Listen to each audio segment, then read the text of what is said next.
Hey everybody, welcome back to Escape Reality Star Wars Talk. I'm your host Caleb. I'm Seth. I talk Star Wars with this man. We decided to start a little early because we happen to be a little early today. Yeah. Let me fix our camera though. There we go. Um, so before we get into Star Wars news, let's talk about what we've been up to this week and just usual stuff Hmm. outside of Star Wars, of course, if you or Star Wars if you want. Uh, most of this week was working for me. However, I did go and visit my aunt and uncle for Yep, Thanksgiving. because it was Thanksgiving week. Yeah, with my dad because I haven't been able to do that in a while, couple of years, Yeah. and I'm glad I got to see them. We talked a bit. I explained to them the one time I was involved with a drug deal and never again. Uh, and we also kind of talked about grandma. She passed away a couple of years ago, and how she did not care about traffic laws or anything. She was gonna get there some way somehow. Yeah. Yeah. That sounds about right Yeah. for that generation because that sounds like Yeah. yeah. The other thing that happened, played a lot of Remnant from the Ashes, got to the end of the game, and now I'm on to the DLC. So you're liking it. Yeah. That's good because I know that. Oh, there we go. I was trying to make sure we had enough light in here. I know how you felt about it was kind of up in the air, like because you Yeah. were still adjusting to it last time. And where I am at the moment is I'm going because like I went and I beat like the base game, so now I'm on to the DLC, and I'm going through like the first. So we've talked about how I am kind of like about like things that if you thought about like the broader implications of like how DLCs are introduced would be a what the fuck are you doing here moment. Yeah. Well, the starting area for the DLC might as well be a goddamn Dead by Daylight map because it's basically here's a farm. What's on this farm? A bunch of fucking fog, so you can't really see that far out. So it's Dead by Daylight meets a Silent Hill. Yeah. Oh, and don't worry, there's the evil tree monsters are still fucking hanging out. Oh boy. But at this point in the game, I've progressed to the point where they just have guns as well. Just give everybody a gun. Everyone gets a gun. You get a gun. Your baby gets a gun. Your dog gets a gun. And the main enemy, like, around that area, apart from evil tree monsters, are rats. Guess what? They have guns too. Yep. But don't worry. Apparently, a double barrel and incendiary round still work pretty good on them. So I also had I did Thanksgiving stuff Yeah. too, and so um had dinner with my grandmother because she lives nearby, so not that far. It's on my mom's side, and so we usually do like a Thanksgiving lunch instead of Yeah. Thanksgiving dinner, but we still call it Thanksgiving dinner because what else are you gonna call it? And so we did that, and then traditional for us is we do like the lunch with family, and then we usually do a movie in the afternoon, in like the afternoon to evening, and that's our Thanksgiving and Christmas tradition. Um, so for Thanksgiving this year, we went to see the Marvels after. Mm. Fun movie. I if you like a fun superhero movie, I suggest it. I was talking to you Yeah. about it and giving you some spoilers since you're not a big Marvel guy, so I can talk that stuff without you being like, Yeah. "Hey, no spoilers."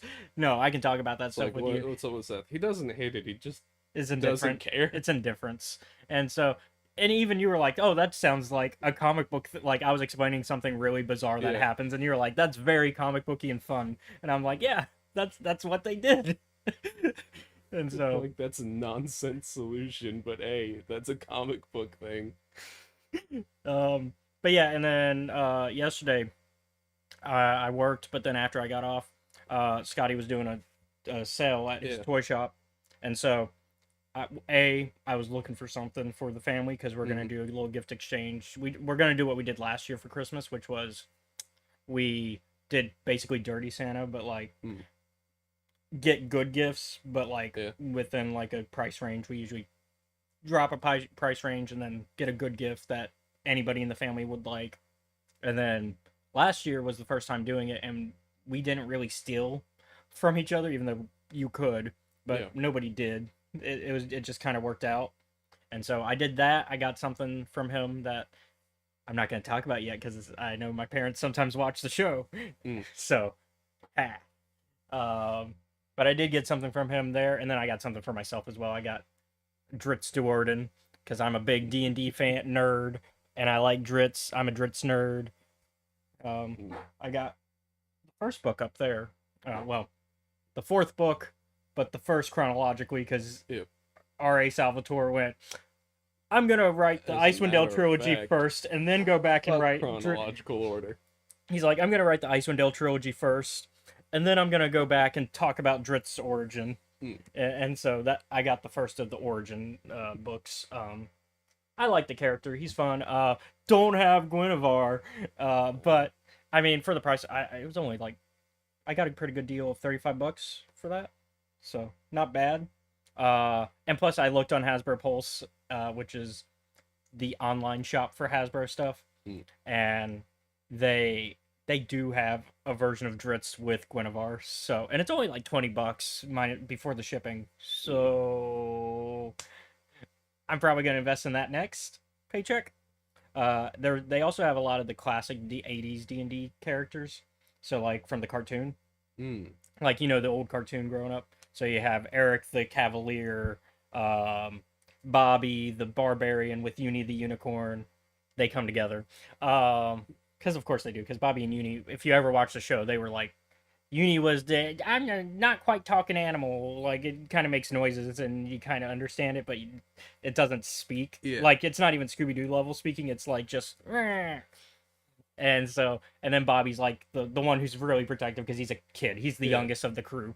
And then they got Hank the ranger, which is your boy. That's Willie Ames, which I don't think you went to Pensacon with me a couple years. I don't think so. Yeah, no, there was one Pensacon where Willie Ames was there, and Scotty actually has a Hank, and so I commented yesterday. I was like, man, too bad you didn't have that a couple years ago when Willie Ames was at Pensacon, because then you could have had that signed. Oh man. And he was like, yeah. And Do we need to explain the whole Seth likes Rangers thing, or no? We'll kind of glance over it. Okay. For time. Yeah. We're good on time, sort of, but I'm trying to keep us still. Yep. Long story short, most of the time when we play a tabletop game, you're either a ranger or a ranger-like. Yeah. If it's D&D, you're a ranger. Yep. Why? Because he just fucking likes Rangers, man. Yeah, he just likes rangers. He likes having the option to To do range stuff. Yeah. And then they had the only one they were missing because they had all of them. They even had the DM, Dungeon Master from the like the short bald guy, Dungeon Master, and then Venger, the bad guy, and then Presto, the magician kid, because he's like the mage of the group, and then always need your mages. I forget who the acrobat, because back then it was the acrobat. It wasn't like its own class outside. I forget her name now, but the only one they're missing is Sheila. Sheila the rogue, which is Bobby's older sister. They're missing Sheila. That's the only action figure they're missing. They literally have everybody else except Sheila. It's just like, and it's like I looked from newest to oldest. Yeah. And so like I was like, man, these are kind of older on the term. So like I would think they would have had Sheila already made by now. Because right now it's mostly Dritz figures. Like actually that one is the second most recent figure right now, the one I got. And then the most recent figure is actually Zinc from the movie, the Dungeons and Dragons movie, because they're also doing a lot of Dungeons and Dragons movie characters. So they got all of them actually on that one. They got Zinc. They got why am I dropping names all of a sudden? But yeah, they got everybody. They even got like because they got the druid, the tiefling druid. They also got obviously Chris Pine's character. Yep. You got to have your bard. And they even got like an owl bear. That's a little bit more like it's gonna be a little bit taller than the 6-inch size that most of Hasbro's stuff is. Yeah. Like most of Hasbro's is like the 6-inch, like this. I mean, same thing with my Revan, which I made a fun picture of the Revan and Dritz fighting over the crystal shard. But yeah, so I got that, and so that was my week essentially. Also listening to audiobook, which we'll talk about what book. I mean, we'll talk about that book soon because that's next week's book actually for the show. I'm not quite done. I'm halfway through, but I'll probably re-listen to it for next week. But yeah, so let's get into news. Yeah. So the first piece of Star Wars news this week gives us some artwork for Wave 9 of the Essential Legends collection of novels. I think we talked about what books are coming out for Wave 9, but it's been a minute, so I'll say the names of them again. We're getting the Wraith Squadron book, Republic Commando book 4, Order 66, and the Knight Errant novel, which will be the first print of this with the Legends banner on it. Because I've talked about that before, about how I have Knight Errant, but it doesn't have the Legends banner because they just never printed one with the Legends banner ever since Legends kind of got made. It's kind of just existed. I'll fix this image. It's gonna bug me. It does this every week. I don't know why it shows that. Okay, well, it's gonna still show that. Okay, anyways. But yeah. So that's the artwork. I'll pop it up again just so you can get a better look at it. I like it. I like the Wraith one is the Wraith Squadron one is very simple. It's fitting with a lot of the other Squadron books that have come out because they did the X-Wing ones. This is the first of the Wraith Squadron, which is kind of a spin-off of the Rogue Squadron, and I think it's part of the X-Wing series altogether, but they're calling it book 1 of the Wraith Squadron books. So I guess they're separating it. And then you got the 4th book of the Republic Commando series, which is Order 66, which is exactly what you think it's going to be about. It's about I wonder what happens in that. It's about the commandos having to go through Order 66. And so that's where a lot of the Republic Commando books were important to Mando culture for Legends because that's where a lot of the language was made. To the point that it almost be like... You know how like you can make a fictional language an official language? Yeah. Like you have to have so many words and phrases for it to work to do that. Mandoa almost became official because of this series. Because like the commandos were a little bit closer to the Mandalorian culture, at least in Legends, than say the regular clones. Yeah.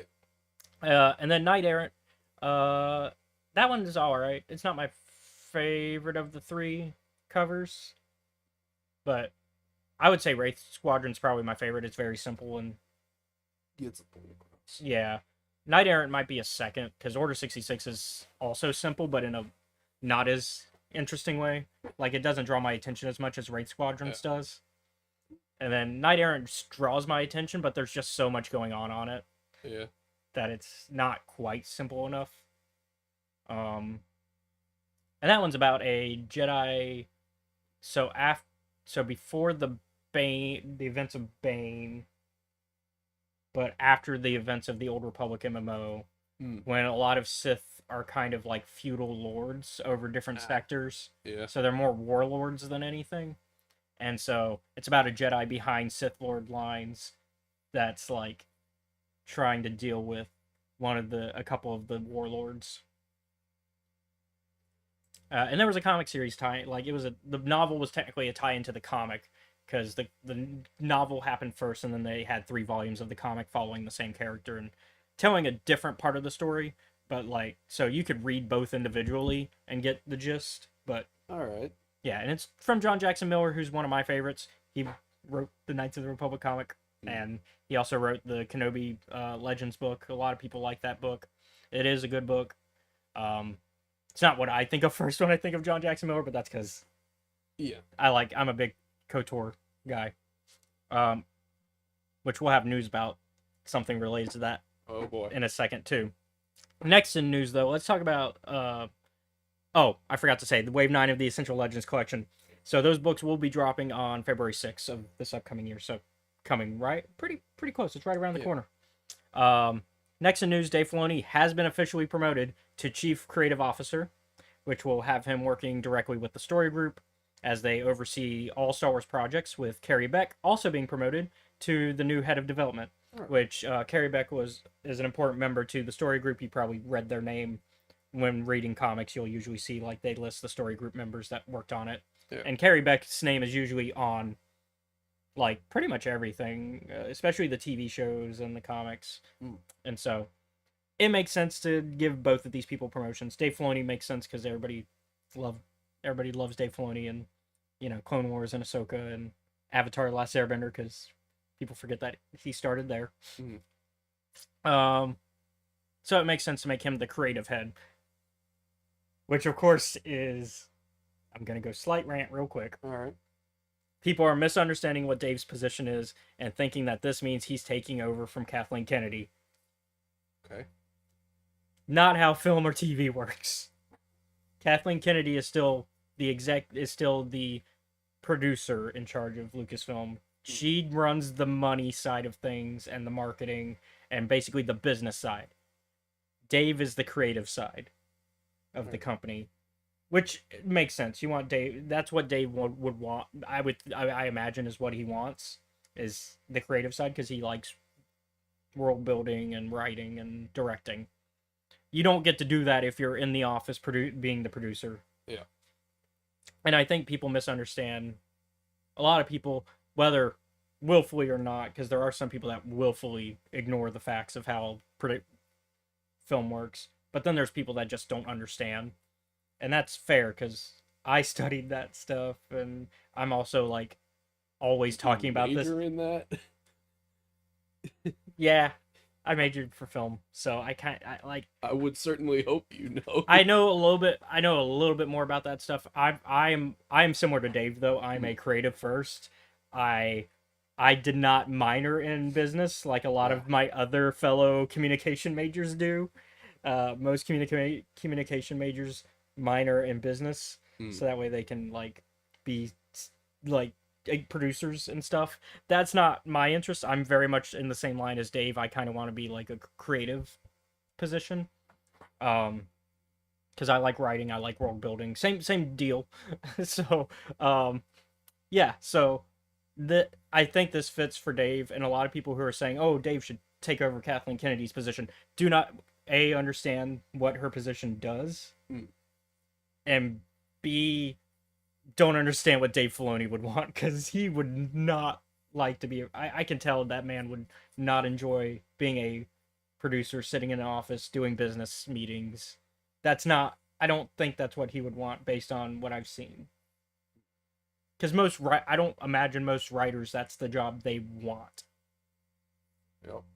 You know me, fucking finances. Yeah, let's do financing. God. I mean, you're a writer too, so like, would you like to be No. in charge of all the business decisions, making sure everything is like financially? And I'm writing now, and I don't want to do that shit. Yeah. So, yeah, and so both of these we're working on it. Both of these promotions make sense to me. I like the idea of Dave being in charge of like and working with the story group, which is another thing, because people. I mean, we've talked about it on the show. One of my complaints with Dave is his ignoring of other corners of the Star Wars universe, Star Wars canon, for most of the time, for the sake of a good TV show, but it does hurt the canon overall. I think him working directly with story group might help a little bit more with that. And then Carrie Beck being promoted to head of development, that means that they're going to have a little bit more say in what gets made and what doesn't, and I think that's just gonna, like, having these people in charge of that just is going to improve Lucasfilm as a whole. That's my thoughts. I mean, you're not as deep into the production side of things. I'm not. I don't know if you have thoughts about this. I mean, you like Dave's work, so I don't know if you have anything beyond that thought regarding it. Not particularly, no. Okay. I figured I'd still open the floor to you just in case. Like, I don't hate the man, Yeah. but that's because I don't know enough about, like, things, so I tend to also remove myself from fiction. Like you enjoyed the work, but not always pay Yeah, attention to the nonfiction side of it of how it's made. yeah, which is probably I not mean, always great, I mean, it but depends. Yeah. sometimes it's like, no, take the good with the bad. Yeah. And so, yep. I mean, I think this is a long awaited position for him Hmm. because I think for a minute people have been wanting him in this type of position. I think unofficially he's been in it. It's Yeah, just now he's got a title. yep. Um, so the next piece of Star Wars news is one I talked to our friend Star Wars lawyer about, Oh, yeah? and know he's happy about, and that after 17 years of being out, Star Wars Empire at War just got an update on Steam. What? Yeah. So a 17-year-old game just got an update. Alright. It's not the first time Steam has done this. Steam did that with Knights of the Republic 2 as well, a few years back, if you remember. I think you and I talked about it. I think this was before we were doing the podcast, but I think we talked about it. Mm-hmm. Um, so the update includes, these are like the notes that they included. Yeah. So some minor bug fixes, player balance changes, and optimized performance. The most important fixes are both games have been converted because there's Empire War and then there's like an expansion pack for Mhm. Empire War. So both of them have been now converted from 32-bit to 64-bit, Okay. which is, if you play PC games, yes, that's it's basically a very old version of Windows to a more recent version, Alright. um, which will solve many of the out of memory bugs and crashes that players were experiencing because it does, like 32-bit is very heavy processing for like older stuff. Okay. And then multiplayer out of sync issues have been addressed, which should improve stability because there is still a very active multiplayer community. Because there's a very active modding community for Empire at War, so there's a very active modding community, so there's a very active multiplayer community because of that. And there have been numerous gameplay fixes addressing balance and incorrect unit behavior. So I know this has some people excited, including our buddy Chris, about a new Empire at War game or just a new Star Wars RTS in general. Because we haven't had a real time strategy for those of y'all who don't know video game lingo. Um, and so that sorry, I'm multitasking. With what we talked about last week of Star Wars games expanding to even tactical RPG, because that's what that XCOM Star Wars game is likely going to be. It's probably going to be a TRPG, because that's what XCOM is. That's what, like, it makes sense. And that would be the first TRPG Star Wars game I can think of. So I would be surprised if they weren't looking to make other different genre games and even returning to an RTS game. Oh, hey, hello. Uh, Thanks for popping in. Um, and so, with them returning to RTS, because we've only had if you count Empire War and its expansion as one game, we've only had two RTS games ever, which were Empire War and Galactic Battlegrounds. Those are the only ones I could think of, anyways. And Galactic Battlegrounds was more Age of Empires style. Okay. Whereas Empire War kind of tried to more focus on space combat. It had ground combat, but space combat was its bread and butter. The two things that I don't like. Yeah. Well, it's an RTS though, so Yeah, so I guess three things that I don't like. I mean, at least in an RTS, you don't have to be flying the ships yourself. It's you just saying, "Hey, go here." So that's what it is. Like, it's space combat, but it's not you fly. It's not space combat simulation. It's like still like its own like separate. Oh man. Okay. Yeah.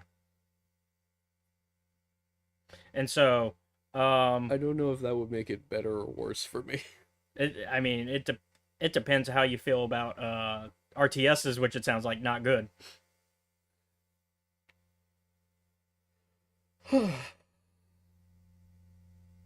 Um, and then yeah, and so yeah, that's that. I think this is exciting because I think even if it's not a game built for Mm. me, I think all genre, Someone probably likes yeah, it. yeah, provide something for somebody who will enjoy it. Mm. Because at the end of the day, somebody will like it. Yeah. Um, so lastly, in news, this is more of the rumor train, but the Knights of the Republic remake continues to be all over when it comes to whether or not it's in development. Mm. Um, so we didn't talk about this last week, and I can't remember if the report came in last week and we just ignored it because it was a rumor, or if it came in during this week and then there was an update to it. Yeah. So the original report that came in was we had some reports from Jeff Grubb at Giant Bomb, the video game news site, that according to insiders he knows at Embracer Group, the head studio that owns the company that's the developers that are working on the Knights of the Republic remake, which is Saber Interactive. So it's because it was originally at Aspire, All right. which is owned by Embracer, Mm-hmm. and then Embracer took it away from Aspire because of reportedly Lucasfilm was not happy with the game, Okay. but there's no confirmation that that's why.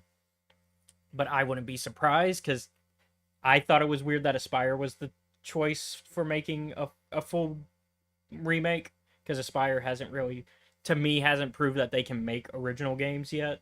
All right. Like they've made a couple here and there, but they're smaller projects. And then, but most of the games they've done Star Wars wise have been the ports. Ah. They've done all the Switch ports. Um, and then so they gave it to Saber Interactive, and then so according to Jeff Grubb, some people that he knows at Embracer Group have said that the game is not being worked on in any way, which means dead in the water, canceled, whatever you want to go for. However, as of a report 2 days ago, Jason Schreier over at Bloomberg, the big Jason Schreier, who's pretty big when it comes to video game news, and usually has a lot of insiders. He said that two of his insiders at Saber have said they're still working on it. So, as someone who doesn't want this game to be dead, I hope Jason's sources are the truth. But also, this game has had so much back and forth on what's happening that I'm kind of worried that it's not going to happen soon if it ever does happen. Like, I don't think we're going to see this game. I don't think we're going to see it for at least 2 years. Maybe 3. Maybe. If it's happening. If it's happening, because it's just so in the air of, Yeah. hey, it's not happening. Hey, it's happening. Hey, we're going to switch studios. Hey. Yeah. Like, even for me, because normally I don't pay too much attention to stuff like this, but one of the like channels that I watch does, and they're like, we don't know. They discussed it as well, and they're like, we don't know what the fuck is happening. Yeah, like nobody knows what's going on because the Jeff Grubb one was when he was on a podcast, he was talking about it. Yeah. And then the Jason Schreier one was somebody on Twitter asked him, and he was just like, according to my sources, they're still working on it. So no one really knows except the people in the company who are probably like And not supposed to talk about it. and the CEO of Embracer Group has literally just been trolling people about it because like whenever people ask him directly, he just pulls a Dave Filoni and Like, goes, "Look, go that way. Hey, look behind you." And it's like, "No, we want answers." It's like, are you working on anything? Maybe. And it doesn't help that the reason the reason Jeff Grubb said that he thinks that Embracer Group, that his sources said that it's not happening is because Embracer Group isn't financially doing well at the moment. Yeah. Like, that's why, like, it sounds like it's not going to happen with them anyways. Yeah. Which means it's not even going to, like, that means even if they pull it away from Saber, it's not going to stick with Embracer. It's going to go to an entirely different studio. Yeah. That's also one of the things that was discussed. They're like, apparently some deal on the back end fell through after they bought a bunch of companies, Yeah. so they don't have the money for it, and people are being let go Yeah. So I mean, because business. yeah, and so with all of that, it just I don't I know. I would say that like At the I'm it's gonna rip the band-aid off and say it's not looking very No, it's not likely. looking great. And this is somebody who's been optimistic. Like Yeah. I'm the optimist when it comes to KOTOR remake happening. Like I'm very much like, yeah, Aspire lost it, but they switched over to Saber, which I thought was a better move anyways. Mm, Because once again, I didn't think Aspire could do it to begin with. yeah. I was very like I was like I'll let Aspire try, but I don't know what they'll pull off. And then they pulled it away from Aspire, and I was like, that makes sense.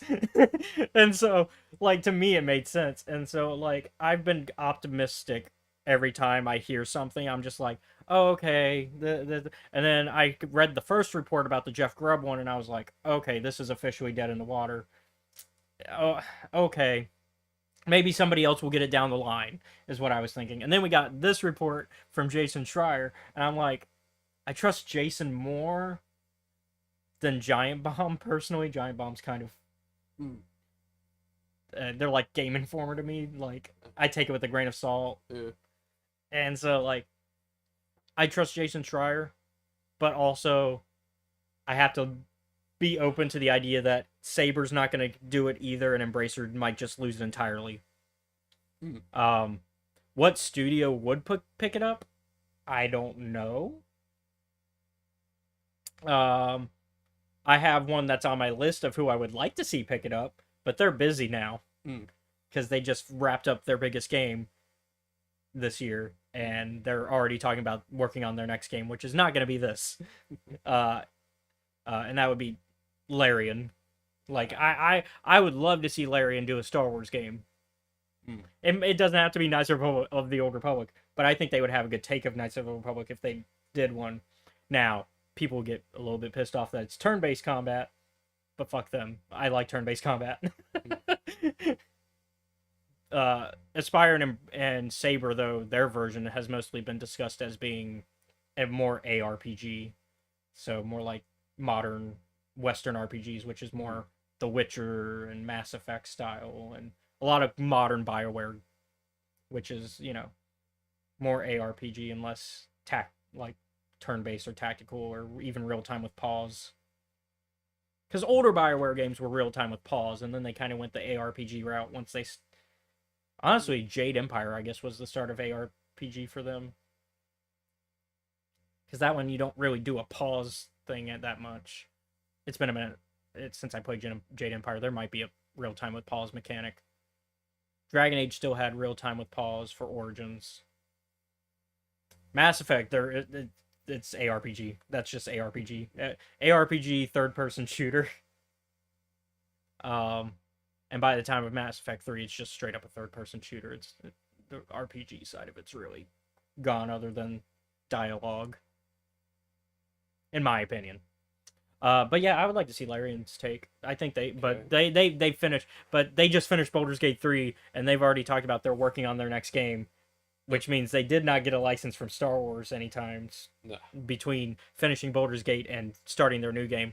And more than likely, their new game is them returning to their franchise, which is the Divinity franchise.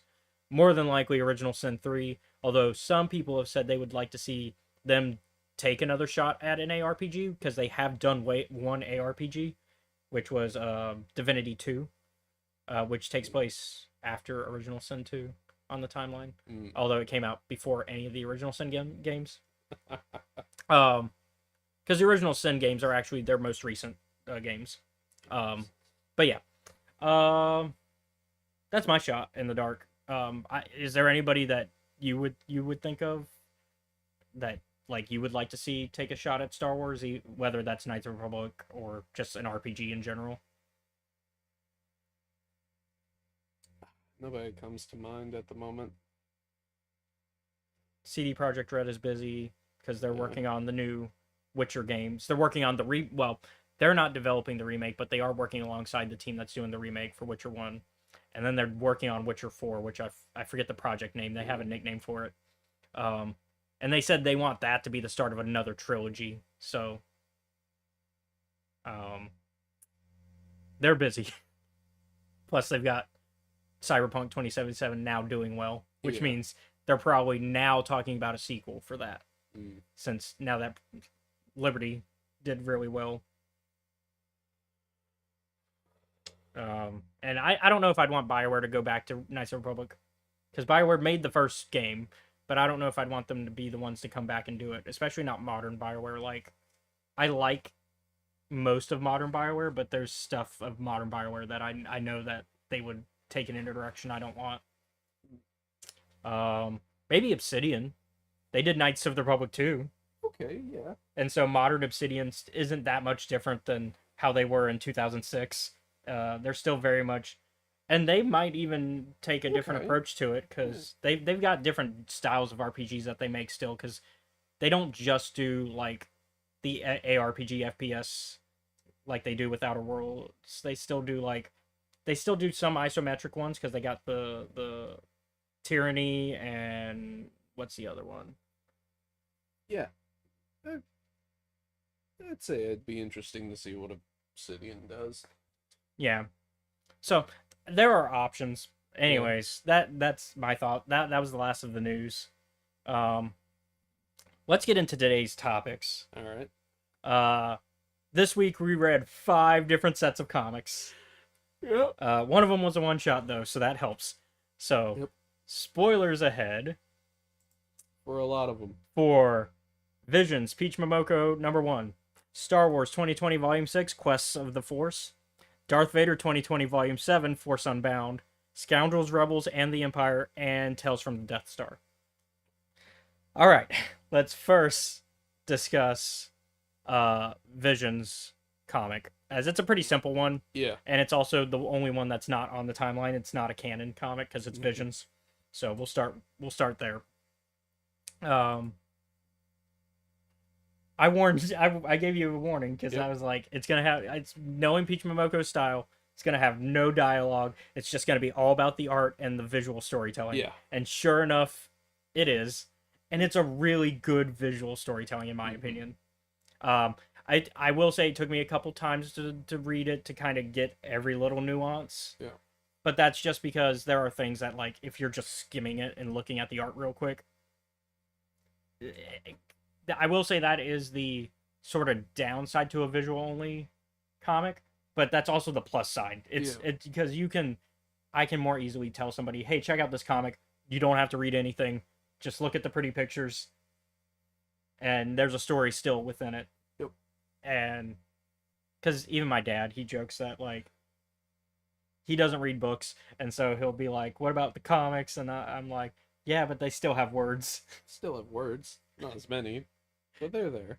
And so even then, he's like, I'll just look at the pictures, and I'm like, okay, I guess you'll kind of get the story, but at least for this one, you will absolutely get the story. And oh boy, Peach takes us through it. Yeah. We deal with a cult, and that is draining the life of its followers. Yeah. That was wild. And we deal with somebody who's running away from the cult with a protector figure that reminded me of. I know you know a Final Fantasy and you played some of them. Have you played 9? Made me think of the Princess's Guard from that one, the big guy that looks almost like a Stein. Yeah, it made me think of Stein.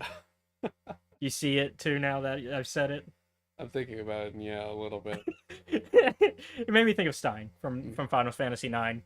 And so and then they run into like this kind of street urchin character that a thought that later crossed my mind was, who gave this 8-year-old a gun?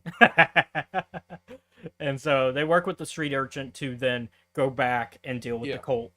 And in the process, Stein, he dies. Yep. His soul gets taken by the leader of the cult. Gets slurped right up.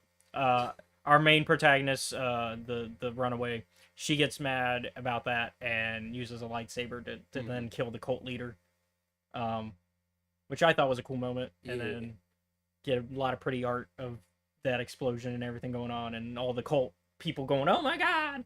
Holy shit! Um, What do we do? and then yeah, so it's just her and the street urchin left, and they leave, and they're like on to better things. And then unfortunately, it turns out Fucking about. the cult's still gonna exist because one Yep. of the cult members then drains the soul of the dead cult leader. It's like it's mine now. Yeah, kind of creating this vicious cycle. Yep. Altogether, though, like with most Peach Momoko things, I would recommend it. Yeah. I would love to see them get to do an actual animated episode of Visions. Visions Volume 3, Peach Momoko. Because I, like, in my head while watching it, I was thinking of, like, Star Wars-y music that would Yeah. fit with certain moments. And I'm just like, this would make a Vision, like, this is... It would. It's very good. And so, I think her style translates well, and it wouldn't be the first no dialogue Visions episode. Because a couple Visions episodes have done that trick, I think, if I remember correctly. At least one. At least one of them. So No talking. Yeah, no talking. Just nice music and sound effects and maybe some efforts. Get the grunts and efforts. But I mean, altogether, pretty good. Like I said, that one was a simple one. Now on to doing the more difficult ones. We're gonna start with Star Wars 2020, Volume 6, Quest of the Force. Anywhere in particular you want to... Oh, so let's talk about where we left off with Volume 5.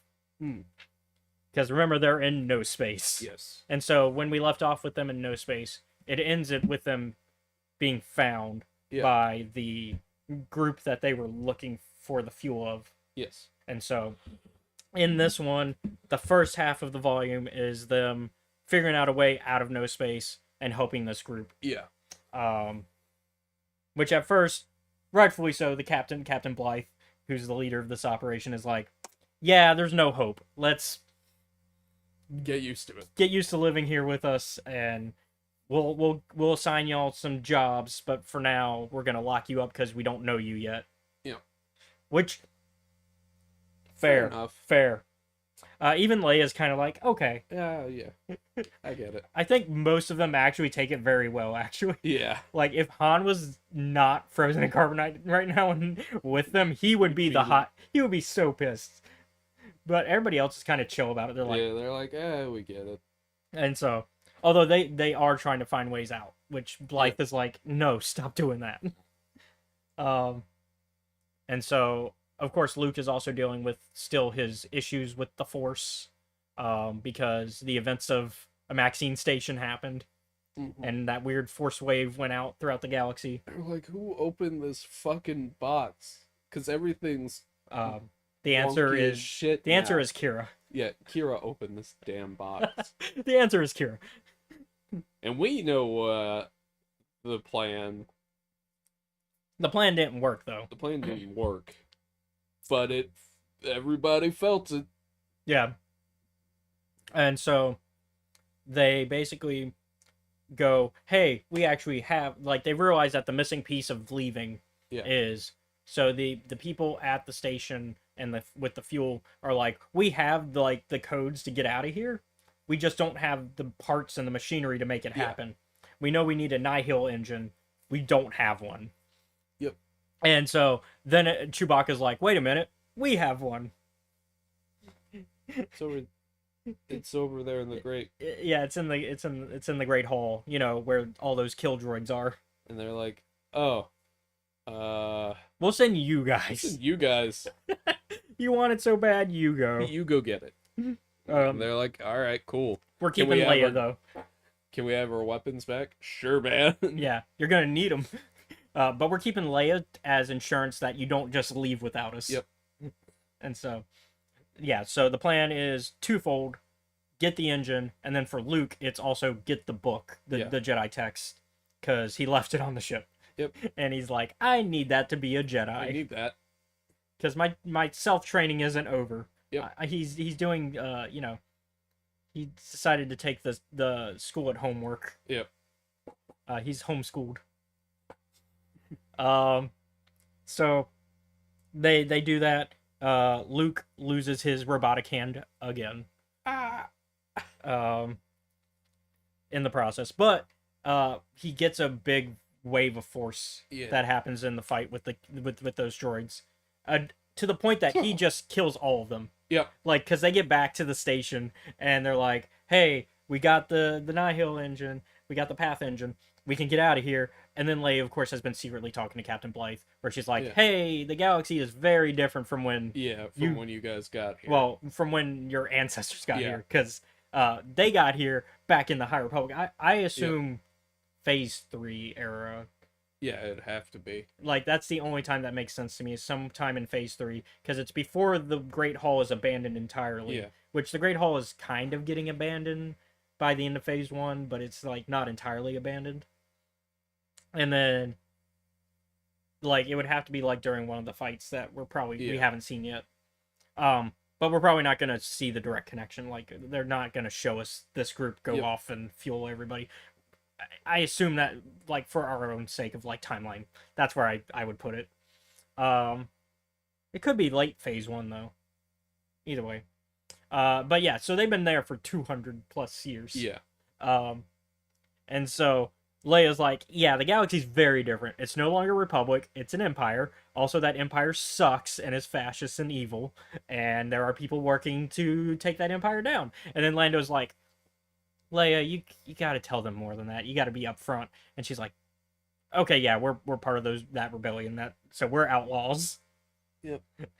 And so Captain Blight's like, okay, I'll talk to my people and see who wants to go and who wants to stay. Yeah. Because now we have the option. Because guess what? You wiped out all those droids, so now we could live on the Great Hall. Yep. So, which would make, like, farming and resources easier, because now they have ground to do that on. So they're like, yeah. And so some of them go with mostly the younger generation of the people living there. And they basically go, hey, some of us will join up with your rebellion and others will kind of do our own thing. Yeah. And a couple people are going to go back with the Path engine. Yep. So that way we can travel in and out whenever we want and nobody else can. And the other half of the deal is you don't tell anybody fuck about all about us. Yep. We don't exist as far as you're concerned. Yep. But we'll also give you over half our fuel because we don't need it. Because we live here. We don't need fuel. Which is why they still have that fuel after 200 plus years. Because it's like we don't have anywhere to go with it. Yeah. And so they do escape, obviously, because episode 6 still has to happen. Because we still haven't hit episode 6. Yep. And so they get out and eventually, like, everything gets settled down. And the second half of the volume is Luke basically trying to rebuild his lightsaber. Because, his lightsaber got destroyed when his hand got crushed. Yeah. That's the other major part. And while he fixed the lightsaber hilt, the crystal and the blade are still kind of acting funky. Yep. And so, and it actually has, like, the Kylo Ren, like, spark when he turns it on one time, and R2's like, what the fuck you doing? Don't do that. And he's like, yeah, you're right, I'm sorry. Yep. So Leia is also trying to figure out Luke's whole thing. Yeah. And in the process, they realize, hey, whatever's happening to you is also happening to Vader and the Emperor. Yeah. Which does tie us into the Vader comic when we get to it. And so Leia's like, we should take advantage of that. Yep. And Luke's like, well, you'll have to figure that out. I got to figure out my thing, because if I don't, you figuring out your thing is useless. Yeah. Because I have to be able to face him. It's like, I gotta fight him one day, but I can't do it right now. There we go. We're back. All right. But yeah, Christophsis makes the most sense to me as a little nod. And also, it's covered in crystals. Of course, it's going to have Kyber somewhere. But Kyber is also illegal to trade. So you can't just go around asking for it. So Lando's like, yeah, I know some black market people. Go find them. So Luke gets in contact with these black market people, only for that to be a terrible plan. Because it turns out that they were all going to just turn him in for a bounty. Yep. Because obviously, who else is looking for Kyber crystals during the time of the Empire? Probably Jedi. And so, what's going to make you richer? Selling some illegal Kyber or giving a Jedi bounty? To the Empire. Probably the second one. Yeah, and so Shame it didn't work out for these guys because they got killed super hard. yeah, because I want to get her name right because I do like the character. Well, that's the doctor's name. What's her name again? I remember Dr. Quata is the doctor. That's how I pronounce it, anyways. It's Cuata. Yeah, that's Quata sounds. what I figured. Yeah. Oh, this is her introduction. Where's her name? Greta. So yeah, Greta comes in, pew pew pew pew pew, kills them all, and Luke's like, "What the fuck? You just murdered a bunch of people." And she's like, "I saved your life." It's like they were gonna sell you, man. Yeah, these people were not great, and so we learn a little bit of why Greta gets involved with helping Luke, because it turns out she's been waiting for a Jedi to show up to help, and she's happened to heard of Luke because at this point, who hasn't? He's either well known within the as a hero by people who support the rebellion, or as a terrorist who blew up the Death Star, or as Empire's like top 5 most wanted people. essentially. And so you either know him as either way, he's famous or infamous depending on your perspective. It's really about perspective. And so Greta sees him as famous, and Greta's like, well, I am also from a Force culture, but also I don't have the Force because I didn't really train with it and kind of skipped me for the most part. Like, I'm connected to the Force like everything, but like not to the same level as my ancestors.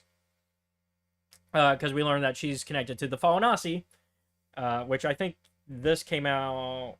I think this issue came out around the same time as like High Republic Phase 2 stuff, which would continue the recanonization of the Fallenasi, because the Fallenasi were part of the Force, like whatever. The Convocation. Yeah, the Convocation, the Force Convocation. I was like, I've heard that name before, but where? So they were part of the Force Convocation, which ties in to what happened to Greta's family, because she is from Jeddah, and we know what happened to Jeddah in Rogue One. It's gone. So Greta has a grudge, to say the least, against the Empire. And so she definitely has skin in the game of wanting to help Luke. Yeah. And so she takes him to this Dr. Quata, who's like this, similar to Galen Erso, was working for the Empire for a little bit, of like studying kyber crystals. And then eventually Quata learned the truth of what was going down and was like, yeah, some of my colleagues are disappearing. It's like, man, all my colleagues are disappearing under mysterious circumstances. Better get the fuck out. Which was smart. Unfortunately for Galen, that plan didn't work for him when he tried it, but it worked for a family. That's not gonna work. Yeah, it worked for Quata. Who can talk to Kyber. Because he's just been working with Kyber for that long, and Luke's like, "You're crazy, man," and he's like, "Bro, you talk to the Force." Anybody call you crazy for that? I'm the crazy. No, motherfucker, you're the one talking to ghosts. We're both crazy. How about that? That's fair. Yeah, Luke actually is like, oh, okay, yeah. And so anyhow, here, take this one. So they learn that Luke's kyber is like kaput. Yeah. Like, which to be fair, it wasn't his kyber to begin with. He's like, also explaining like, he explains what we know as fans about how lightsabers work. Yeah. But Luke has not learned yet, which is that you pick a lightsaber and a crystal, like you build it personalized. It has to be to your personality. You can't just inherit a lightsaber. I mean, you can. It's just not going to work to its most efficient. Yeah. He's like, so far they've been great tools, but they're not. There's something missing. Yeah. Like Quata explains, like you can feel the Force flowing through you during combat to the point where like it should just be natural when you're using a lightsaber. And Luke's like, I've never had that. He's like, God, what kind of Jedi are you? And Luke's like, give me a break. I'm doing the best I can. And so Quata asks for only really 2 favors. Yeah. In return for helping Luke out. So one, he's going to repair the yellow kyber that Luke got. 2, well, request number 1 is, hey, can you unbleed this red kyber crystal? which Luke's like, I have never done that before. I've never healed a crystal. And thankfully, Greta's like, don't worry, I can kind of talk you through it. I've never done it myself. But I But, know how it's done. like, because Falanasi did it all the time after the initial Sith War Yeah. back in the Old Republic days. Back So in the even day. before the High Republic, like, we're talking Old Republic days. So still a few hundred years ago, but even Yeah. older. And so she's like, I kind of know the process, so I'll kind of explain it. Yeah. And so Luke gets very much a Force Healing 101. Yep. Crystal Healing 101. And like very basic level though, not even like he basically gets like a 5-minute lecture of how to do it. Yep. And so he's like, okay, I'm gonna try this. And he goes inside the crystal and runs into the Sith, because the way it works is you have to remove essentially the being that caused the damage. You have to like, Yeah. but you don't want to fight them. You want to embrace and heal the trauma of the crystal. Yeah. Too bad the crystal doesn't want that, The crystal's like, why the fuck would I want that? because like he runs into a version of the Sith who bled the crystal. Yeah. As part of like, but it's the crystal subconscious that he's talking to, really. At least that's how I interpreted it. And so he's like trying to do that. Unfortunately, it's not going well. Yeah. And so he immediately like breaks out of that, and Yep. Quada's like, thanks for trying. You did the best you could. Yep. Oh, at least now I've seen kind of how it, like, happens. I wish I could have seen it, healed, but Oh well. I'll uh, take what I can get. yeah, it's all about the science to me. Yep. And so he then hands him a clear crystal and is like, here, try connecting with that one, because Luke still needs his own crystal. Yeah. So he's like, here, you need that. So he hands him a clear one, which Luke's like, I've never seen a clear one. And he's like, meditate on it. Try doing that. Yeah. And so Luke does that. And he ends up talking to Yoda. Yeah. Which I interpret as the actual Yoda. I think that's meant to be the interpretation. I think it's Mhm. meant to be that Luke did talk to Yoda and not just a crystal version of Yoda. Yeah. Because we see Ben after the conversation. Yeah. So I think, however the meditation of creating it worked, made it to where he talked to Yoda for real, even though Luke's like, you're not real. Like, and he leaves thinking it's not real. It's like, what is this fever dream I'm having? But he also didn't see Ben show up. Yeah. Like, that's after he leaves. So basically he kind of gets stuck in the Yeah, crystal. it's like, how do I leave? And Yoda's like, oh, you didn't learn how to do dramatic exits? Is that in your fucking book? Yeah, because Luke's talking about how he doesn't need Yoda really at the moment because he has the Jedi text, and Yoda makes a joke about that. I'm like, that's a great line. Yeah. And so it turns out that Quada's letting Luke get trapped. Yeah. And of course, Greta's like, what the fuck? Why? And He's like, I want to see what happens. and so eventually Quada helps him leave. Alright, fine. And so then we get Ben showing up, and Yoda and Ben are like, he's not quite ready, but he's getting closer. Yeah. The fact that he got this far The fact is a that good it got sign. here is impressive. I'm like, how? All right, cool. Yeah, like it's like he doesn't know what he did yet, but he did it. So Yeah, it's one of those like moments that happens in school where your teacher's like, "How the fuck did you get the answer right?" When yeah, all of the steps leading up to it are just out of or whack. like even in like other fiction, like anime, it's very Yeah. anime moment of like your character doing a superhero moment, like the super powered overcharged ability, Yeah. and then going, I don't know how I did that, but I did it. I did it. And then like the rest of that season is them learning how they Yeah. did that. We're not gonna quite get that for Luke's journey, but No. it's in the right direction. Yeah. And so Luke decides, okay, cool, I have a crystal now. I'm also gonna take that Sith one so that way I can kind of try to figure it out more, because I think I can heal that. Oh. I'm out.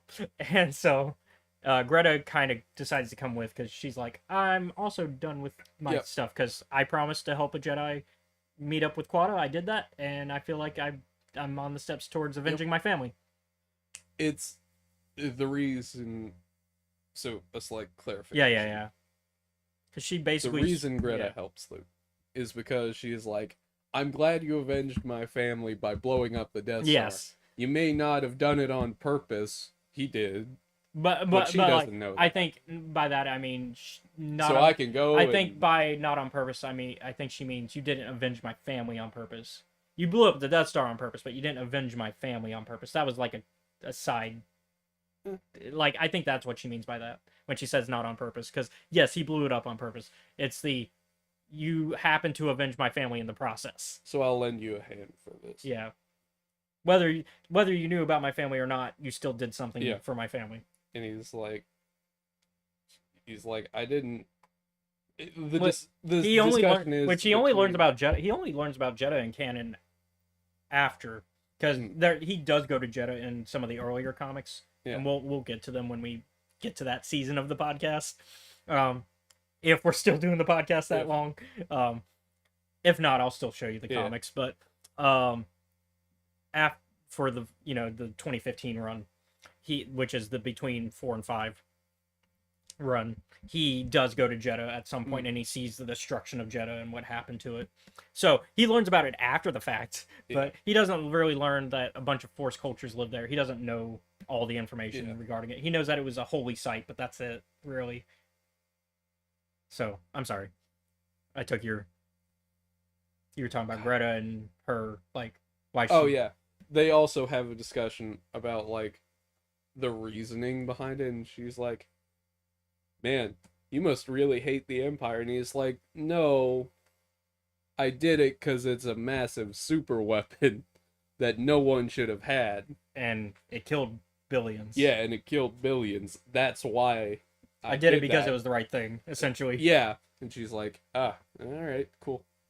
Yeah, because that was earlier when he was mad at her for murdering the people that were gonna essentially kill him, let's be honest. Yeah. And she was like, but you've killed millions. And he's like, yeah, because it was already fucked.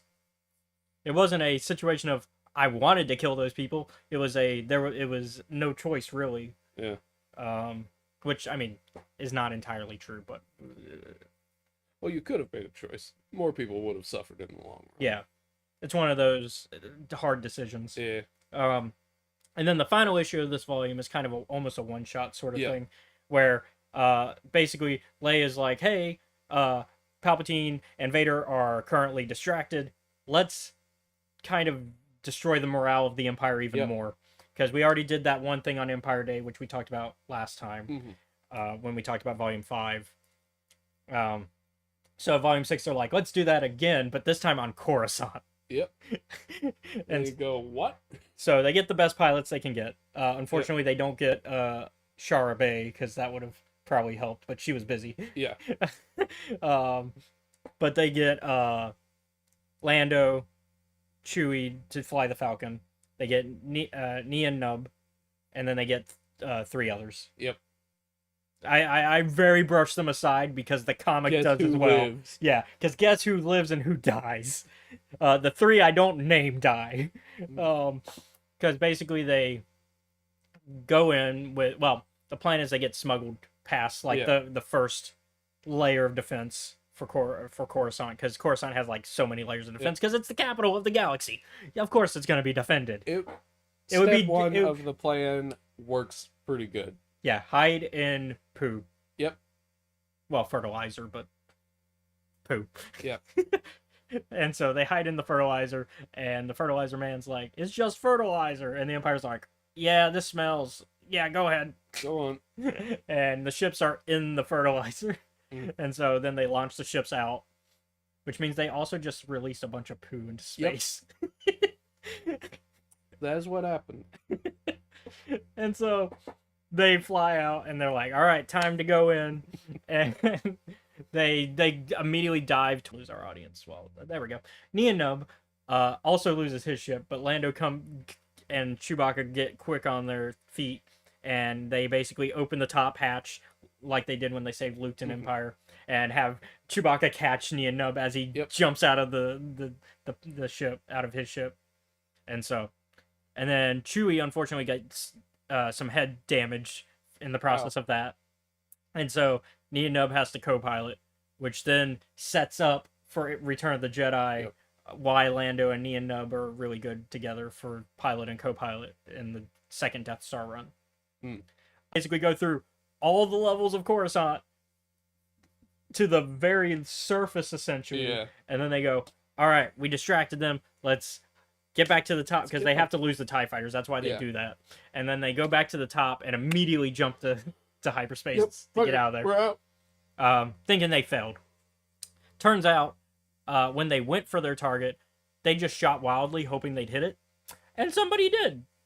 Turns out, and now it's all over the HoloNet, Yep. and it turns out that the statue of Palpatine got hit hard. Yep. Like the face is gone, and like it's broken, and the Imperial commander that was in charge of trying to defend Coruscant is like, turn off all the cams, stop this from airing. What Yeah. the fuck? and her underlings like, it's a little too late for that. Yeah. There's one of them, like, kind of at the end of it, she's like, get that fucking repair crew out of here. We're not going to be able to fix this by the time Palpatine finds out. Yeah, it's like, So whatever's going to happen is going to happen. but also like try to cover it up so that way, Yeah. like, because we don't want to like show Palpatine want the the- failure. We don't want him to see the failure, but we also won't be able to fix it in time. Yeah. So that's Volume 6.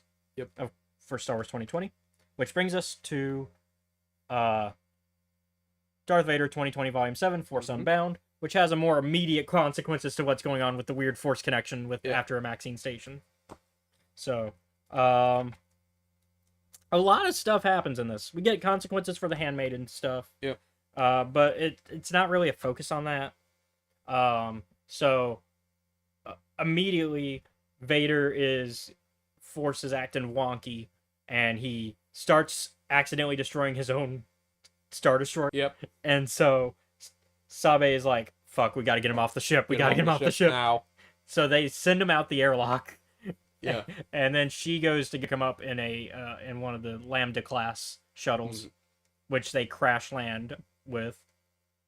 And so that goes about as expected. Yeah. Meanwhile, Palpatine is like enjoying this power surge. He's like, yeah, baby. He's like, I understand how to convert this over. Vader does not. Yeah. And then on top, Meanwhile, Sly Moore also dealing with it. is also having like the worst headache ever. Yeah, because Sly Moore's like, I am force sensitive, but I am not on the levels of Vader or the Emperor, so this sucks. Yeah. It's like having the worst migraine of your life. And Masa Media at first thinks that Sly's trying to attack him. Yeah.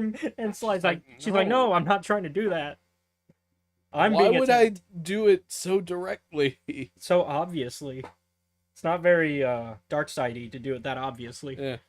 And so And she's like, oh fuck, this is bad for me. I can only imagine how this is going. so Palpatine decides to send a search party for Yeah. Vader. Not to help Vader, because of course not. It's Palpatine. It's Kill never to him. help kill him while he's weak. It's like, It's always that way, though. Like, Yeah. when has Palpatine ever been like, we're sending people to help Vader? No, it's always, we're sending people to test Vader. Yep. And if he lives, cool, that means he deserved it. If not, oh well. oh well, I can find a new apprentice. Yeah. Later on during the comic, Sly Moore's like, this is awful. How the fuck is this not working on you? And he goes, I am the strongest. Like, I feel this surge, and it feels great. He's like, this is amazing. Which, unfortunately, goes against Leia's theory. Mm. Because Leia Yeah. was hoping Palpatine's weaker. He's not. He is distracted, though. He's That is- distracted. He's distracted from the Force surges, but he's not weaker from them. No. Vader, however, is a mixture of weaker and stronger. Yeah. Where the problem is Vader's getting these surges, which is giving him a lot of power. Yeah. But he can't control it, so it's just It's kind of always on full blast. yeah. So it's just whoever's in his proximity is getting the hits, which in the case of him and Sabe crashing is Sabe. Yeah. And he's like, Palpatine's like, this is another test of you have to choose between being dark side or light side. Yep. You must choose. And Vader's like, nah, I'm not going to choose. I'll make Sabe choose. Because Vader doesn't like confrontation when it comes to his internal struggle. Yep. Vader's like, I will not deal with it. I'll make somebody else do What if it. I just didn't? What if I didn't self-reflect? Yep. What if I didn't? What if I made Sabe self-reflect for me? Yep. And of course he doesn't like Sabe's answer, because Sabe's like, you choose the good side. It's like, this isn't. This isn't that hard of a choice for You me. pick this one. You pick. Why would you pick the suffering? And Why? Why would you pick the power? Why would you pick hate? It was like, never mind. I won't have Sabe pick for me. Yeah, tosses her in the ocean. Yeah. I would feel so bad for like that little group of pilots. Oh yeah, because so these rebel pilots come in and they're like, "Hey, our rumors were right. That Vader's just out of control. Let's go kill him." And one of them is like, "What the fuck is up wrong with you? This is a horrible idea." And sure enough, that buddy is right. It was a terrible Yeah. idea. Turns out Vader has a little energy shield, and he's got like this staff now that he found, Yeah. and so he uses that to kill them. They're like, "Oh, he doesn't have a lightsaber," and I'm like, "That's not the problem." And They're so, like, "He can barely stand," and I'm like, "You guys don't know, but this is like the worst possible time." yes, this Yes. is hi. Hello. And it's Welcome to our show. We're talking about Yeah. Darth Vader 2020 Volume 7. and it's like, oh man, I sure am glad we're going up to the Force equivalent of a minefield. Yeah. So And it's like, he killed them. He Yeah. killed them with a stick. yeah, he killed them with a stick and a shield. Yep. And so they die, and Vader's like, "All right, I got to get out of here." And so it turns out some time passes with Vader on the run. Yeah. He meets up with Ochi at some point. Yeah, Ochi, who's still got the plan of like, all I need to do is stand next to the strongest guy in the galaxy and I'll stay alive. I mean, it's not the worst plan. No, there have been far worse plans. Like joining Crimson Dawn. Yeah, That brilliant strategy. it's like I will stick with the strongest people, but then work for their enemy. Yep. You idiot. No wonder you die by the time of the sequels. Yeah. Um, Then he's like, all right, Vader is like, I need something to direct this. so they find Afra, and And so I'm like, because he remembers what happened at the end of the 2015 run, Yeah. which was that Afra trapped him in a like, what was it called? Kyberite. Kyberite, which is the metal that kyber crystals grow in. Mhm. But the way they talk about it is that it's basically the opposite of kyber. Yeah. Where kyber is very much the force flows through it. Kyberite it bounces off. Yeah. So, he's like, I need something like that. Yep. And Afra's like, well, good news. I know exactly where you can get it because I've known about it for a while. I've just not gone through the door. Yep. And so she's like, I'll just push Ochi through the door. Yep. And he falls through all the traps, which I love seeing Ochi kind of get what he deserves. Once again, it's weird because Vader Ochi is very lovable, but then you always have to remember what a bastard he is whenever you Yeah. do Shadow of the Sith. Kicking dogs, essentially, with how he treats his droid. God. So, he deserves this. Yeah. I know there are a lot of Ochi stands that I'm mutuals with, but Ochi deserves this. Nah. Future Ochi definitely deserves this. So, after that, eventually they get past it, and thankfully Ochi also has the cure for the poison that, Oh, thank God. because it turns out that there was like some poison, and Afra's like, yeah, the Separatists like to use that poison a lot, Mhm. because it turns out this is an old Separatist base, and turns out they were trying to manufacture these shields that they wanted their entire army to have that would deflect Jedi Force abilities. Unfortunately, when faced with real Jedi, it didn't quite work the way they wanted. Yep. It kind of backfired. And then on top of that, they're just heavy. Yeah, they're heavy as shit. So it just reasonably would not make sense to give a whole Yeah. army these things.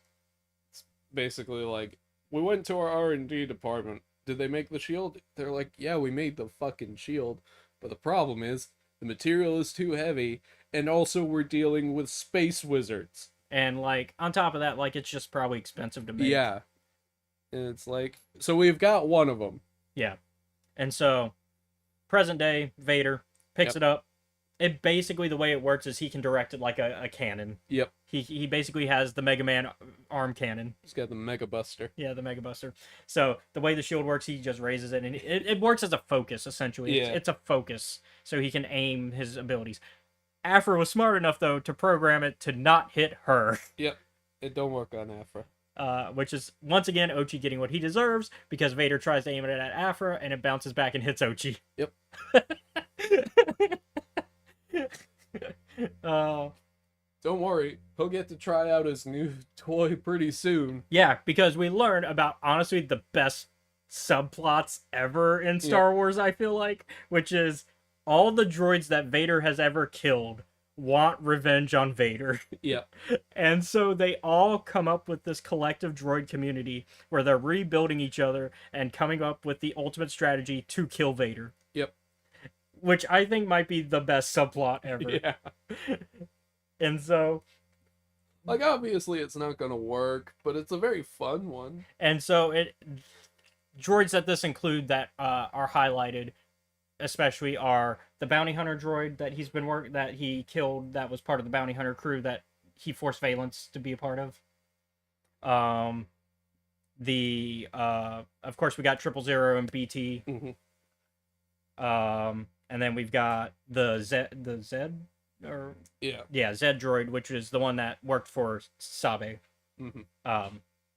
And so they're like, "Hey, you worked the closest to Vader. How do we trust you?" And he's like, "Because Sabe reprogrammed me after I died." And so basically the plan. Oh, also some of the droid crush. Yeah. So once again, a lot of memorable faces coming back because they're like, "Fuck this guy in particular."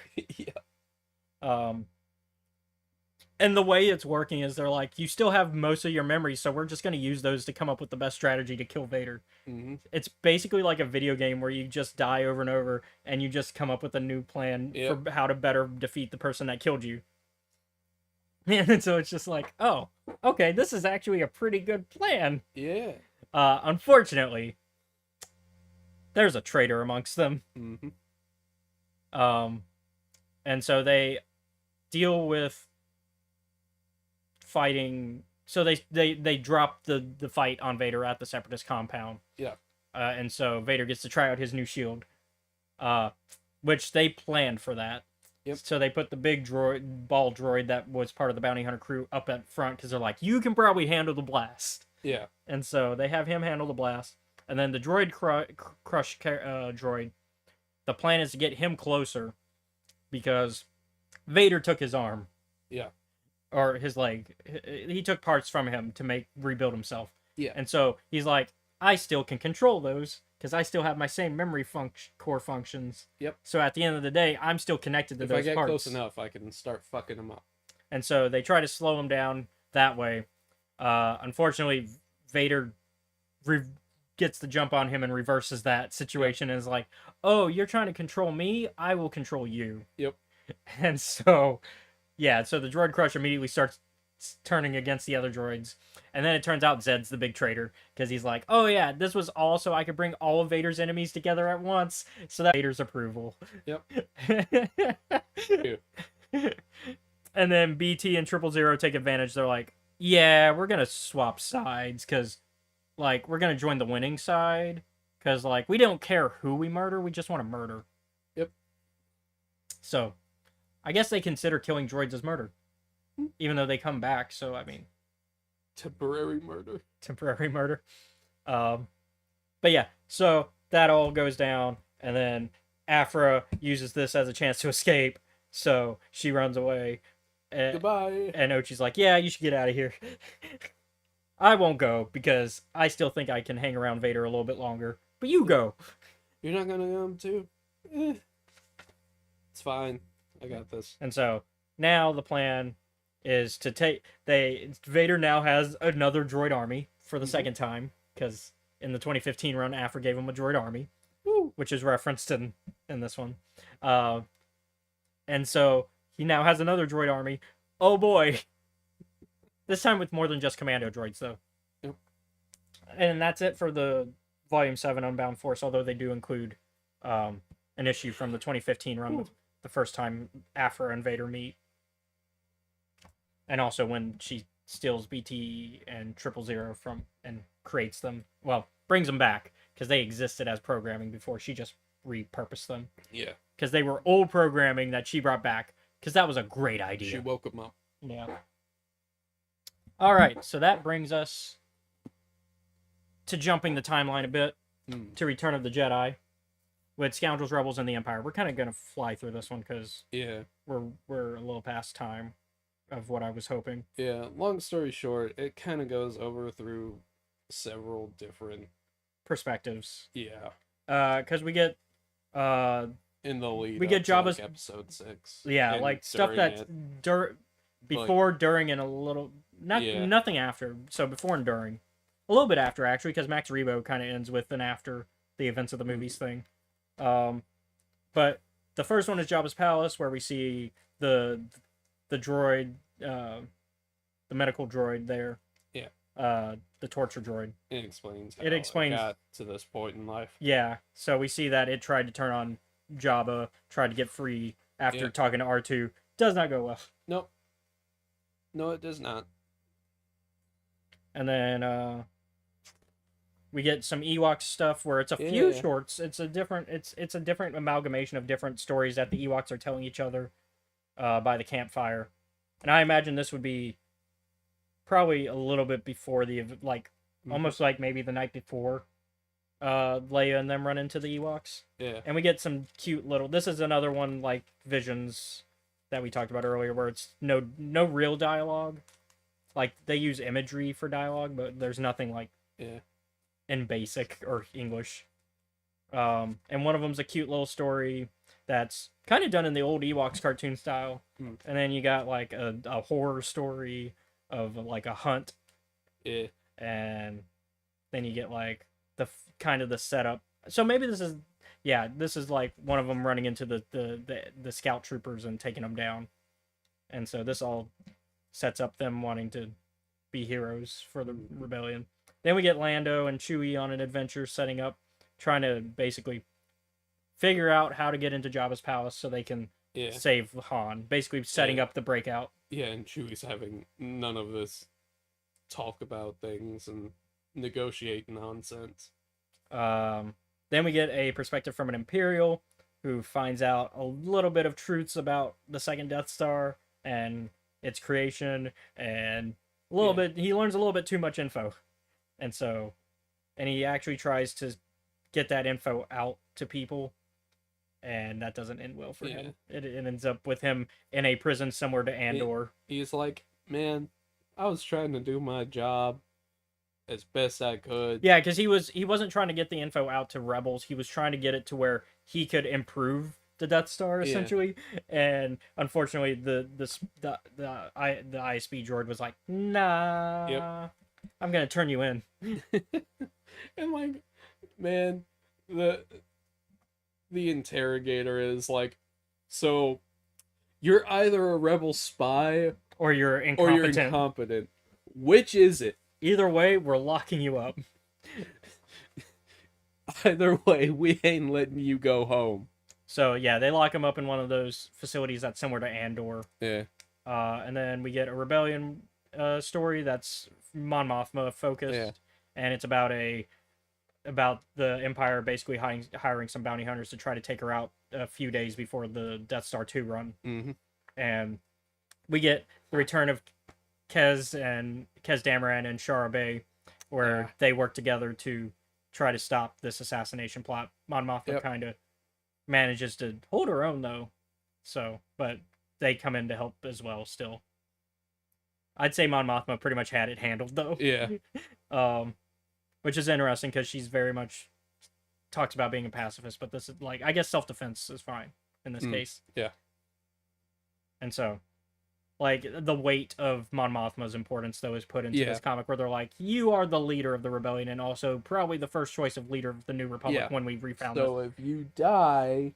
Because Akbar is trying to, like, protect her, and Mon Mothma's like, I'm good. And Akbar's like, no. You don't understand the cost. And she's like, yes, I do. Which she does. But, yeah. And then we get a little Max, as the last one, we get a Max Rebo band story, where we see, like, basically all the tragedy in Max Yeah. Rebo's life, which it's sad to see because Yeah. Max Rebo's great.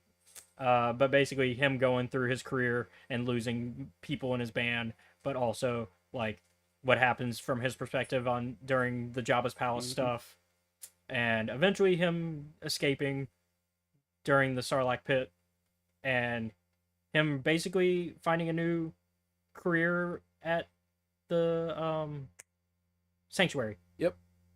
before Book of Boba Fett. Hmm. Which is why I said that one probably takes place shortly after Episode 6, because he probably like joined Sanctuary after the events of Yeah. Episode 6. Obviously, not close to Book of Boba Fett Episode 6, but still. Whew.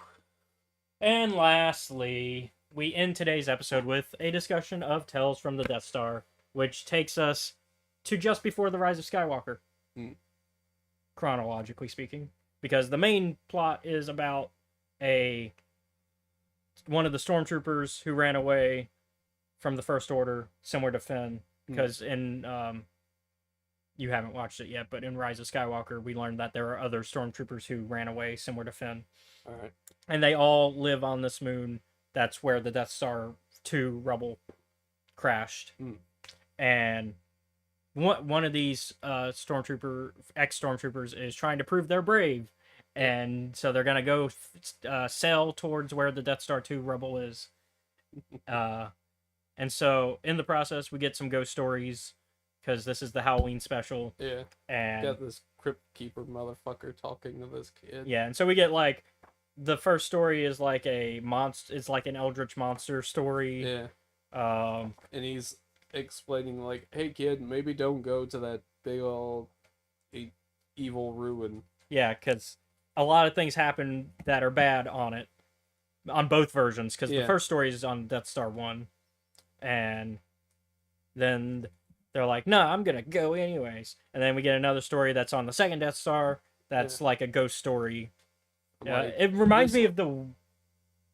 I think this fucking Wild Hunt. Yep, nonsense. it's the Wild Hunt, the I'm Witcher. Like, yeah, because that's what it is. That's how it works. Yep. I was thinking that as I was reading it. I was like, Seth's gonna like this because that's the Wild Hunt, essentially. Yeah. I don't know if that's your favorite of the ghost story of the stories, but I thought that was a good one. It's just one of the beats that I've recognized. Yeah. And then we get a zombie story on the second Death Star. Yeah. Which is like, I was looking at the protagonist for this one. I'm like, well, this guy's obviously evil looking. He looks kind of like Radcliffe from Pocahontas. Yeah. Yeah, he does. But put him in like an Imperial officer uniform. Yeah. And so he finds this ring that's part of the Sith artifacts that Palpatine brings on board, and it turns out it raises the dead, but it makes them just straight up zombies, not like... Yeah. So he just raises them, and he's like, now we'll have a never-ending workforce. Yep. And so the problem is they start eating people and turning them into he's having to resurrect them as well. Yeah. Because he's like, well, that's another person dead. And then eventually it becomes a problem where it's almost entirely overrunning the ship, and where he has no control over them anymore, and they're attacking him.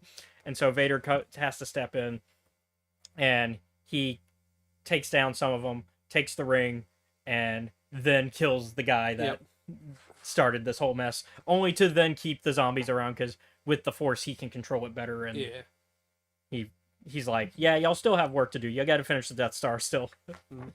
And so throughout this, though, we're still getting the stories of like this ex-stormtrooper going across the water, and somehow this specter that's telling these stories is following him. I was like, this is not like seeing them like appear from the land and onto the side of their little ship. I'm like, oh, this is like a fucking ghost. Yeah, because that's not something that would be physically possible. Even with the Force, it's a little iffy, questionable. And so then our last story, I believe, that's the last story, is about Tarkin on the first Death Star. We see that he let his brother die. We kind of know about that he let his brother die, because the Tarkin family is very, Iriadu, man, don't fuck with them. Yep. And so, but it's another kind of, it's a mental horror with some ghost story Yeah. elements. So it's basically all of the people that Tarkin has killed haunting him and you know, and this is during the finale to this is during the Battle of Yavin. Mm. So when the Death Star is about to blow up, Yep. because we get to the big beats that everybody remembers from the movie where he's like, "No, we're not leaving in our moment of great triumph," and we get those lines and Yeah. we get the countdown of till they're ready to shoot at Yavin and blow it up, only for them to get blown up. Yep. And so Wait. we see that basically Tarkin is falling into madness before he dies. And Yep. so, and then we end it with the ex stormtrooper making their way to the entrance of going through the second Death Star ruins, getting attacked by a creature but saved by the Spectre. Yeah. And then the Spectre revealing that they're the future version of the bounty, one of the not bounty hunters, but exterminate. Like she was a prisoner. Yeah. For that was an exterminator in the first story. But then it turns out Jonna appears, and she's like, which is one of the main characters from Rise of Skywalker. She's the leader of the ex stormtroopers, and she reveals there's nobody here. It's just you. Yeah. And so, and she's like, also, I would have gone with you if you asked me, and because like but basically Fry, the ex stormtrooper, was like, I was doing it to prove I was brave like you guys, because I always have nightmares about them taking us back. And she's like, yeah, we all do. You think You that didn't have to prove. you don't have to prove anything to us? You were brave enough for leaving. Yeah. I don't know why you came here. Your bravery was never in question. Yeah. And so He's like, well, now we know for sure that I'm not a little bitch. so that was Tales from the Death Star. I like it. I thought it was a good little holiday special. Yeah. I mean, the Halloween ones have never let me down. Overall, these spread from like a 7 to a 9, and in terms of like quality. I'll give them overall an 8.5. Yeah, like if you were to put like one grade, yeah, I would go there. Yeah. So B+. Yeah.